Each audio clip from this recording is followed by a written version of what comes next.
வள்ளுவரே, அடுத்தவர் மனைவி மீது ஆசைப்படக்கூடாதுன்னு எவ்வளவோ எடுத்து சொல்கிறீங்க.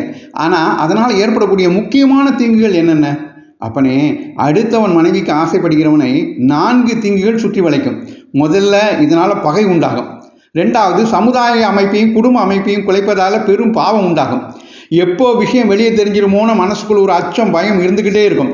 விஷயம் எப்படியும் வெளியே தெரியத்தானே செய்யும்.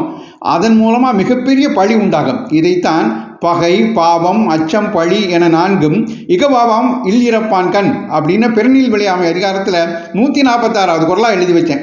அருமை வள்ளுவரே, பகை, பாவம், அச்சம், பழி என 4ம் இகபாவம் இல்லிறப்பான்கண். பகை, பாவம், அச்சம், பழி ஆகிய 4 தீங்குகளும் அடுத்தவர் மனைவிக்கு ஆசைப்படுகிறவனுக்கு நீங்காமல் நின்று தொல்லை கொடுக்குங்கிறத அருமையாக சொல்லிட்டீங்க. நன்றி வள்ளுவரே. இந்த பகுதி உங்களுக்கு பிடித்திருந்தால் மற்றவர்களுக்கும் பகிருங்கள்.